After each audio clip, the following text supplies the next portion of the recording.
Well, of the many heartbreaking images emerging from the war-torn Ukraine, few are as tragic as the sight of hundreds of thousands of families fleeing their homeland for safe refuge. Those numbers expected to climb well into the millions before long, all of them fearing what Vladimir Putin may do next. With us now is Ari Aramesh, national security and foreign policy expert. Ari, thank you for coming on. I want to quickly just double back, if I can, to this ceasefire talks that happened today. There was no deal there, but there was progress. And there seems to be an appetite by both sides to find some type of off-ramp.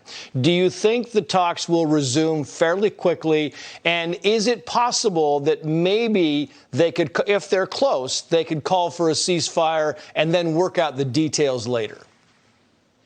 Given the troop movements in Ukraine and the fact that President Putin has not reached his objectives yet he is putting in more assets. There's a convoy now in north of Kyiv, 40 miles long, trying to go besiege the city and then capture the city. Now, if you're about to take over your adversary's capital, coming to the negotiating table is sort of futile. I mean, the President Putin sent a delegation in a position of weakness, because if you are Russia, you have a military power many times that of Ukraine. You are many, many times larger than Ukraine, yet you are having trouble in the first 6 days to even capture your basic objectives in the east. These are sort of to cities very close to the Russian border, like Mariupol or Kharkiv. Well, you are doing something wrong here. So again, if things go well for the Ukrainians, and if Ukraine and Ukrainians manage to hold Kyiv, manage to hold Kharkiv and Mariupol in the east and the south,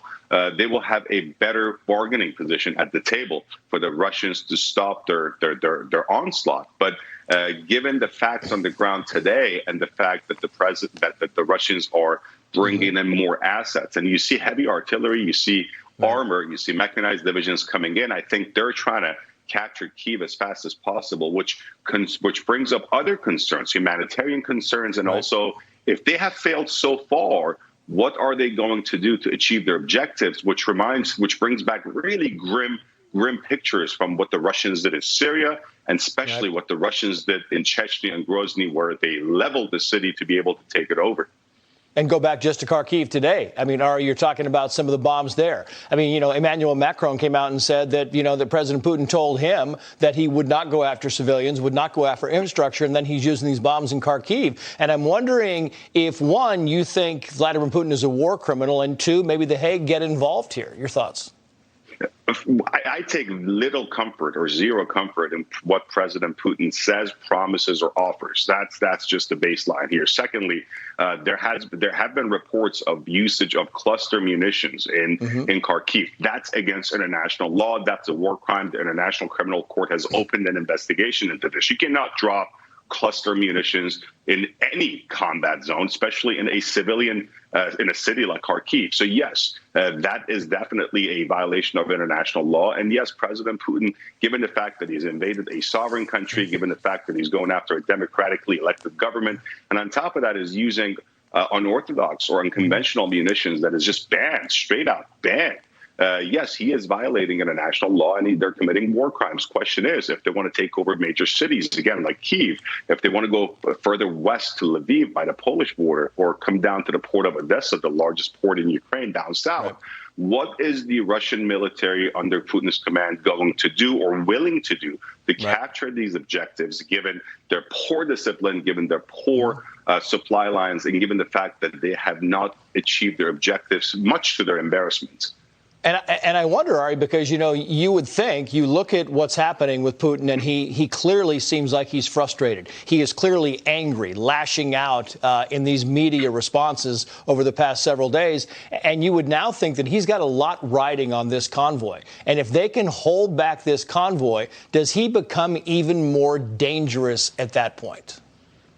He does, but we have no other option but to stop or at least slow down the Russian military advance, because you can't just open up your cities and welcome Russian invaders. You just can't do that. On the other hand, remember this: Putin has been in power for 22 years. It's not quite clear what kind of advice he's getting.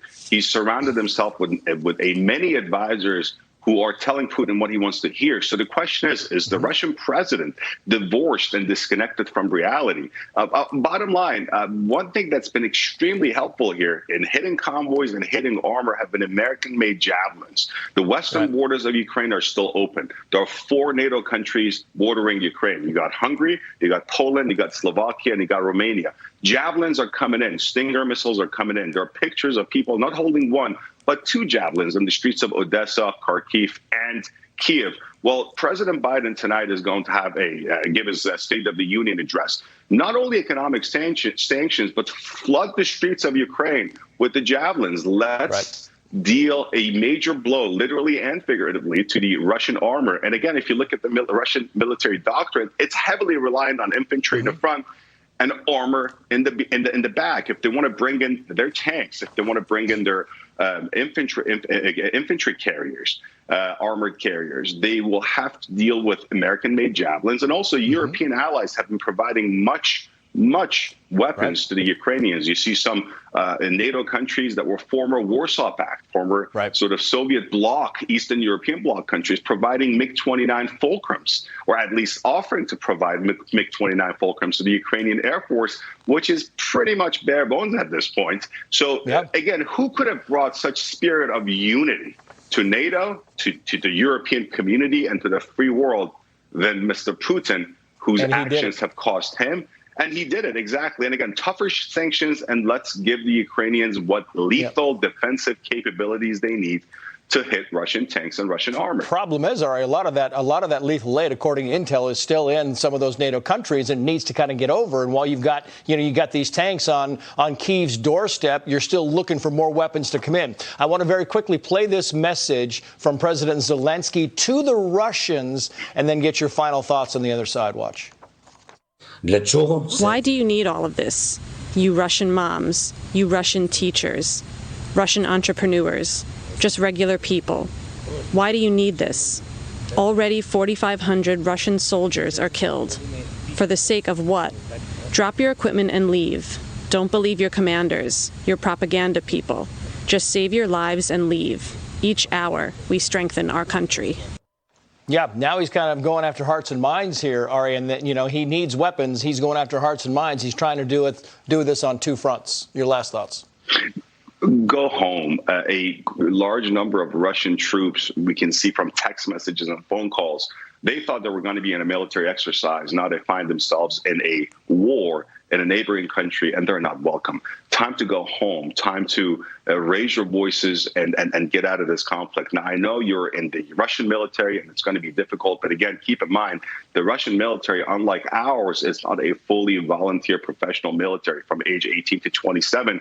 Every male is required 1 year of mandatory conscript sort of military service. So a part of this is also showing itself in lack of discipline within, both the officer and also the NCO Corps, that people are just leaving convoys and leaving armor and leaving trucks and just going because there's not enough fuel or there's resistance from the Ukrainians. But bottom line is this: if you thought invading Ukraine, a country the size of Texas with 40 million population, is going to be hard, good luck holding on to Ukraine, because you're going to have an insurgency on your hands. And the population of Ukraine, yes, there are some Russian speakers, but not everybody is beholden to Moscow. And the Ukrainians, especially when it comes to the center, to the south, and to the west, are going to fight tooth and nail for their country.